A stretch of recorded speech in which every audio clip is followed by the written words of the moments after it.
My ex and I have one child together. We found out during my pregnancy that our child would be deaf, and wouldn't qualify for the surgery that some deaf people are able to get due to a combination of problems. While the external issue is a fluke, the internal issue is apparently something that I always had a 25% chance of passing down to a child. Not to toot my own horn, but once I learned this, I made an effort to start connecting with the deaf community in my area and learn ASL. He did not, and while he stayed for the birth, he moved in with his brother right after dropping me off at my home. I own the house, and did before I met him, so it's not part of the divorce. He was nice enough to give me 2 months worth of a cleaning service and a gift card to Grubhub.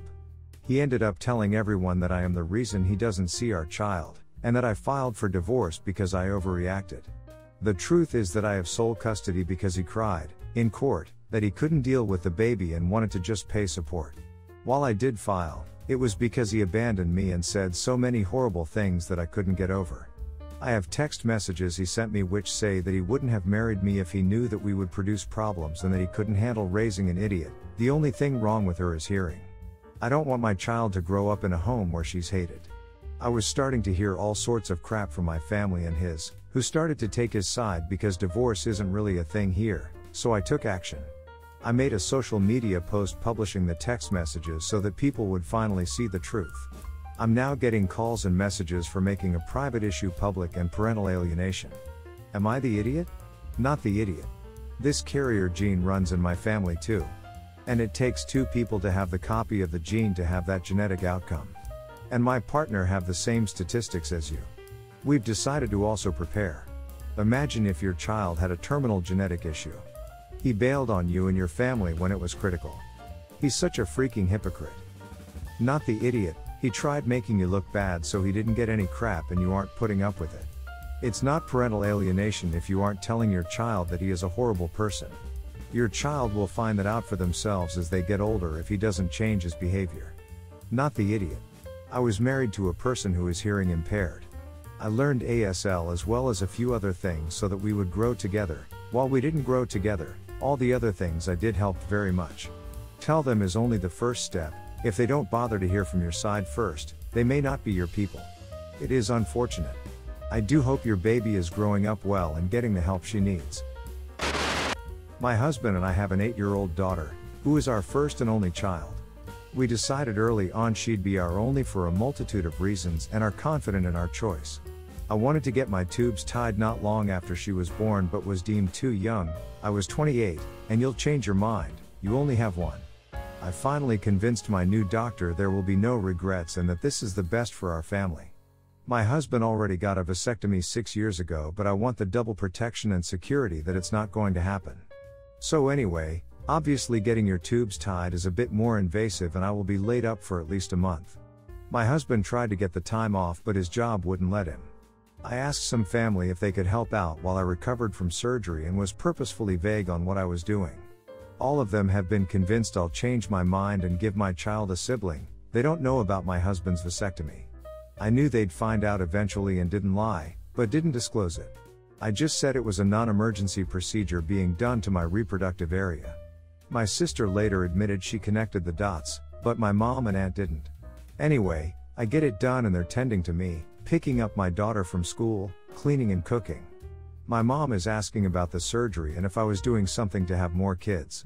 I could tell how excited she was, so I was honest. I told her I got my tubes tied. It wasn't a huge dramatic scene, but she did share she was angry with me for not being honest. I asked if she would have helped me and she said no. I said that's why I didn't tell her. I knew she'd disapprove. She stayed for the rest of the day but got my aunt to cover her shifts going forward. I've since healed and my mother is speaking to me but we're strained. She says I tricked her into helping me with something I knew she never approved of. My sister and husband back me up but my aunt agrees with my mom and says I should have been honest, even if it'd mean her not helping. Am I the idiot? What the hell is it with people thinking they're owed nieces, nephews, grandchildren, godchildren, best friends' children FFS? You don't want them, what the hell is there to discuss about it? And now everyone is in a huff because you're not living your life according to how they would like it? Not the idiot. I'd be pissed at you too if I was taking care of you for an entire month just to find out it was for a minor surgery that requires little downtime. I'm a bit of a baby, so I had a laparoscopic procedure that had me out of work for a week, but I wasn't so helpless as to need round-the-clock care. My boyfriend just helped me shower when he got home from work and I was otherwise fine. Not the idiot. I'm 20. I got my tubes fully removed when I was 18, by choice, because I never want to be pregnant ever. The amount of crap I did and still get is insane. It's your body, you had one and that's enough. I hate mothers who obsess over whether their kids will have children. My cousin, P, is 10 years younger than me and is my stepdad's brother's son. He moved to college in the same city in which I was living. P received a full scholarship to an Ivy League school and was the first in his immediate family to go to college, but he had liberal politics and studied evolutionary biology, which was threatening to the conservative evangelical Christians who raised him. He received no financial support from them, and argued with them, or didn't speak to them for months. At the end of his first year, P asked to stay with me and my husband during the summer while P worked. He stayed that summer, and the next two. We became very close. At the start of his junior year, P needed more money and became a sperm donor. He called his parents asking for family medical history. He told them why he was asking. They were unhappy but did not dissuade him. During the next year, P had bad fights with his father. P's father asked P for money. P's parents gave their own savings to the church. My stepdad thought that P's dad had undiagnosed manic depression. His wife, P's mother, was passive and did not intervene in how her husband treated their son. I did not know P's parents well. Interactions I had with them were strained because of P's father's open judgments on others. P was increasingly distraught about his family. Connection with his father was always hard. P is intelligent, well-read, well-traveled, multilingual, and open-minded. His father is not.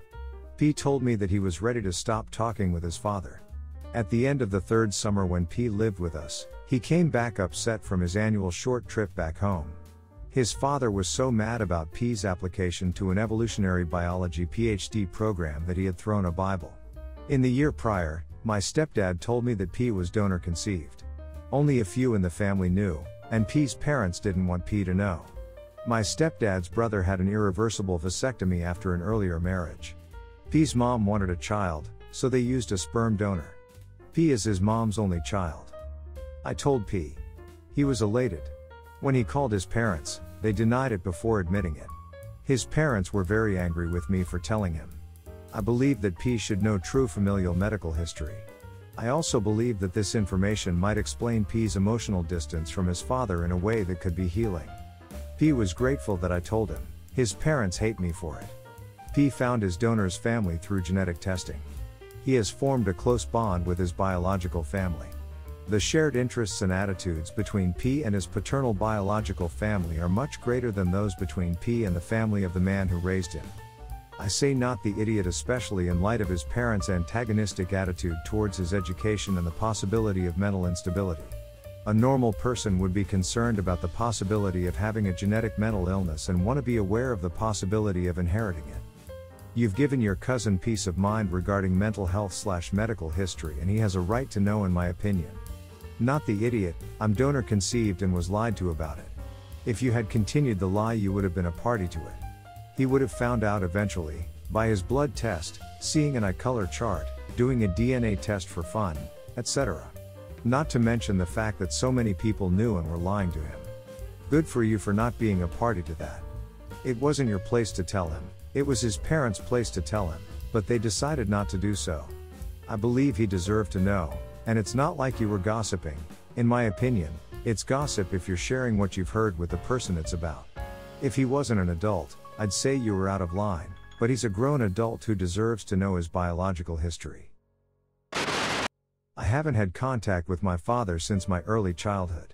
After the separation of my parents, he had the right to see me every second weekend, but he often forgot me or brought me back early because he had other plans, other women, alcohol. After a while, a court ruled in my mother's favor because she couldn't see me being sad and feeling rejected 2 times a month, and we didn't have any contact since then. His drinking problem was also a reason for the court. I moved really far away from home to study. Last week my father knocked on my door. I have contact with some of his sisters, my aunts, and wrote them cards, so he got my address from them. When I opened, I felt so shocked, sad and angry. He wanted to talk to me and he pushed himself into my flat. I told him that I don't want him here and that I don't want to talk to him right now. My boyfriend came from our living room and he saw how stressed I felt. He told my father to leave our flat because he was not invited. I said to him that he should write me a letter if he has something to say and I will read it. He said that he drove all the way to my flat. It's 7 hours from my hometown, and because of the pandemic he can't stay at a hotel. I said that he should have thought about it before and not expecting to sleep by me. I closed the door. He kept yelling and ringing but I didn't answer or open the door. My aunts called me angrily 2 days after because he had to sleep in his car. They called me an idiot for not allowing him in my flat and that I didn't talk to him. I'm not sure if I'm the idiot. As a child everything I ever wanted was a caring dad, but as an adult I learned very painful to give that dream up and be happy without a father. It was just too much seeing him without any warning. Not the idiot. Him blowing up and hammering on your door is all I needed to know for that judgment. I would not want some aggressive bloke I don't know staying in my house even if I did own some of his jeans. It's also ridiculous to drive 7 hours to see someone without calling, writing first, especially because of COVID. Even if you are good friends with the person, it's common decency not to foist yourself on someone else. He needs to grow up. Not the idiot. He's a stranger who you haven't had contact with for years. He's not entitled to show up to your home after 15 plus years and expect you to roll out the welcome wagon just because he's family and you share DNA. Good on you and your boyfriend for making him leave. Not the idiot.